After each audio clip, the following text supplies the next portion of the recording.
네, 증시 인사이트 이어가겠습니다. 오늘은 한동희 SK증권연구원 모시고 반도체 산업 전반에 대해서 살펴보겠습니다. 어서 오십시오. 안녕하세요. 네. 앞서 시황 인사이트에서 잠깐 언급이 있었는데요. 하반기 들어서 이제 경기 침체가 세계적으로 좀 가시화되면서 반도체 업황이 상당히 나빠지는 것 같습니다. 요즘 반도체 산업 분위기 어떻습니까?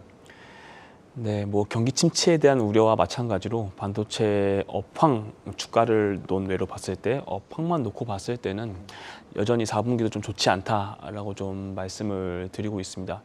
물론 주가는 이제 9월 말에 이제 마이크론이 2023년 투자에 대한 계획을 크게 이제 감소를 시키고 그리고 이제 감산에 대한 언급을 하면서 이제 그동안의 수요는 계속 안 좋아져 왔던 걸 저희가 전망을 하고 있었고 경기 침체도 같이 우려하고 있다 보니까 보통 통상적으로 감산이 없으면 공급은 증가거든요.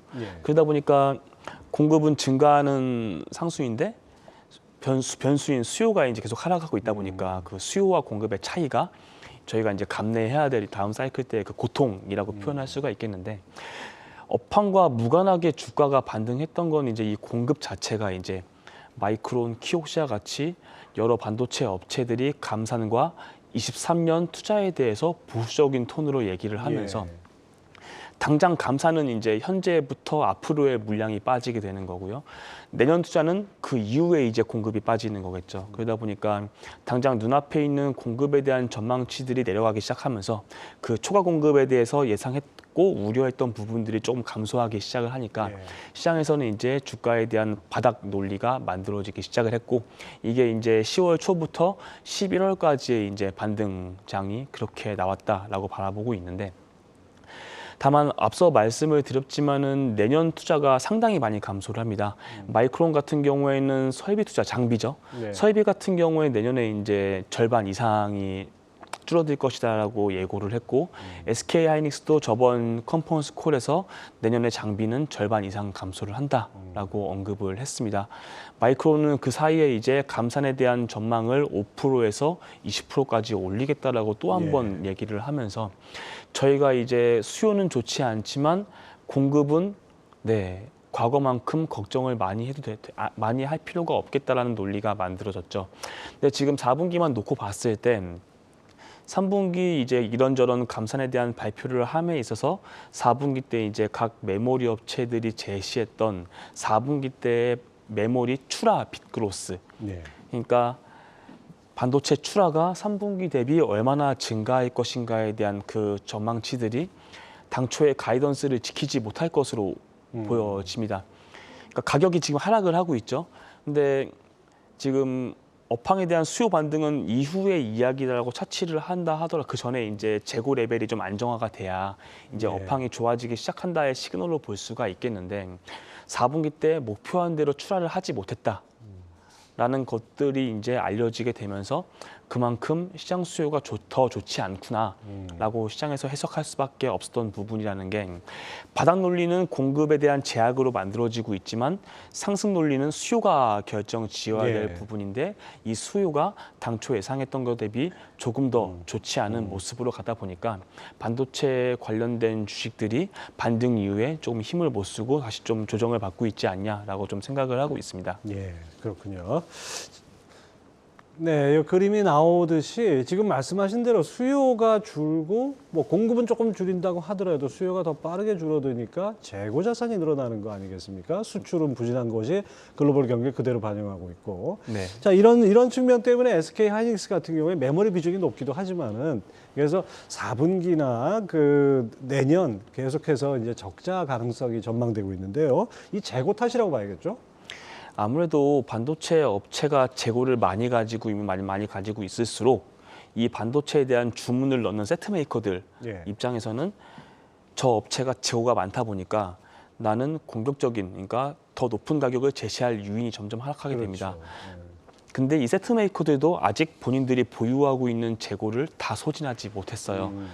그건 경기가 좋지 않기 때문이죠.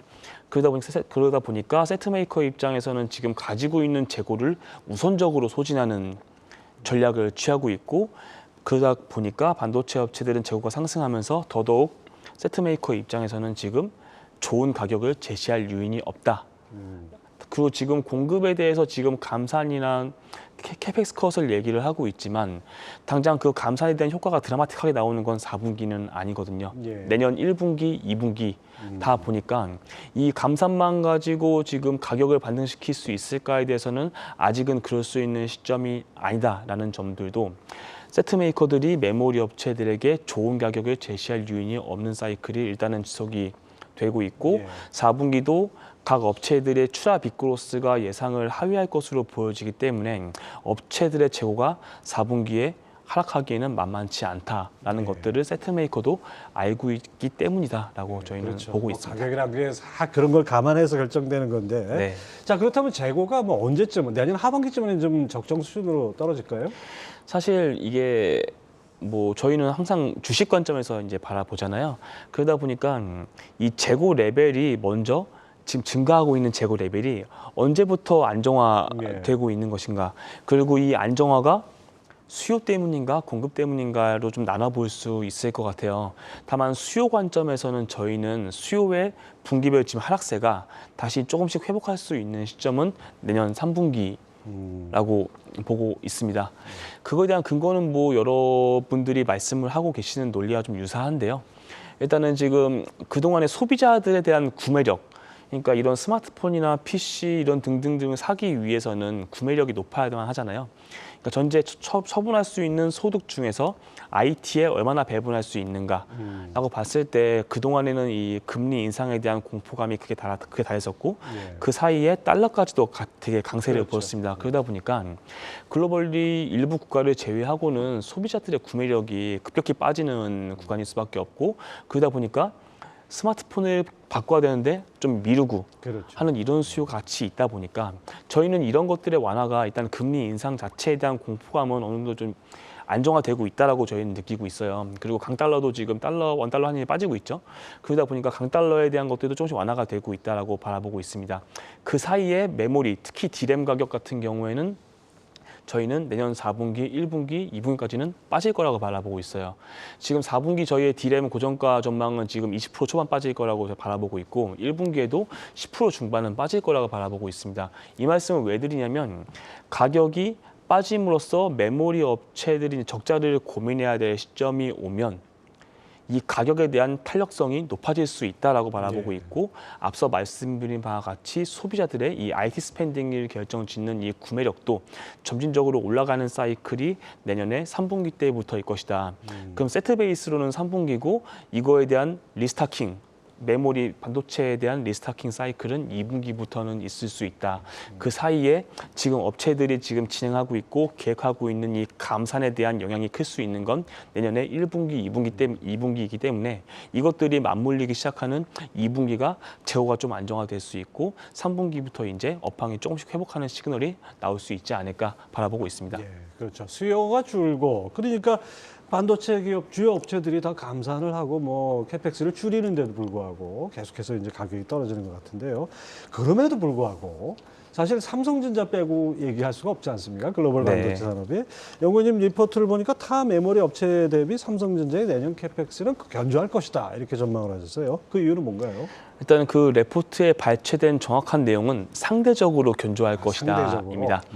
일단 앞서 말씀드린 것처럼 설비 투자 베이스로는 하이닉스는 내년에 50% 이상 감소를 하게 되고요. 예. 마이크론도 50% 이상 감소하게 됩니다.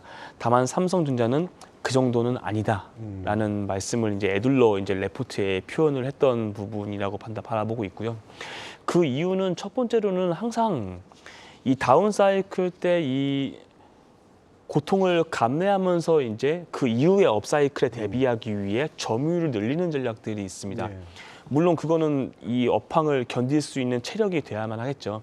수익성 관점에서 삼성전자만 할 수 있는 전략이라 바라보고 있고 투자에 대한 여력도 삼성전자 현금만 놓고 봐도 충분히 여력이 있다. 근데 이 상황에서 디램, 낸드, 파운드리까지 봤을 때 삼성이 하이닉스, 마이크론과 다른 거는 파운드리 때문인 거죠. 예.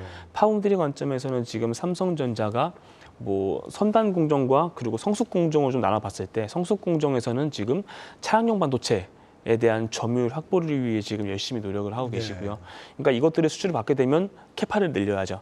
그리고 이거와 별개로 선단 공정, 지금 3나노 게이트 올라운드 제가 좀 기대를 하고 있는데 이것들에 대해서 저희는 24년 사이클을 예상을 하고 있어요. 지금 테일러에도 공장을 지금 짓기 시작을 하고 있는 상황이다 보니까 파운드리에서는 구조적으로 투자가 증가할 수밖에 없다. 저희는 파운드리 포함한 시스템 반도체에서는 내년에 투자 규모가 올해 대비해서 20% 정도 성장을 할 수 있다 바라보고 있고 낸드 같은 경우에는 지금 업황이 안 좋죠.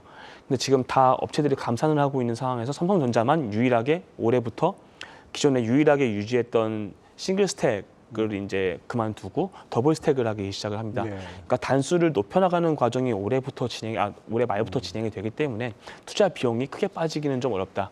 저희는 낸드는 작년 대비해서 내년 유사할 거라고 바라보고 있는 상황입니다. 그러다 보니까 이 모든 것들을 합해 봤을 때 그리고 앞으로 계획하고 있는 신규 공장들에 대한 스케줄을 봤을 때 삼성전자의 투자 규모는 다른 반도체 업체 대비해서는 상대적으로 견조할 수밖에 없고 이거의 수혜를 볼 수 있는 삼성전자 관련주들은 상대적으로 내년에 실적들이 타 업체 대비해서는 견조할 수 있다라고 좀 말씀을 드리는 부분입니다. 반도체 산업은 크게 보면 이제 산업적 측면과 주가적 측면을 약간 분리해서 봐야 되겠군요. 선반영이 아무래도 늘 있으니까요. 그렇죠. 하여튼 뭐 오늘 반도체 우리 시장에서 가장 핵심적인 업종인데 아무튼 계속해서 주목해서 봐야겠습니다. SK증권 한동희 연구원 함께했습니다. 감사합니다. 감사합니다.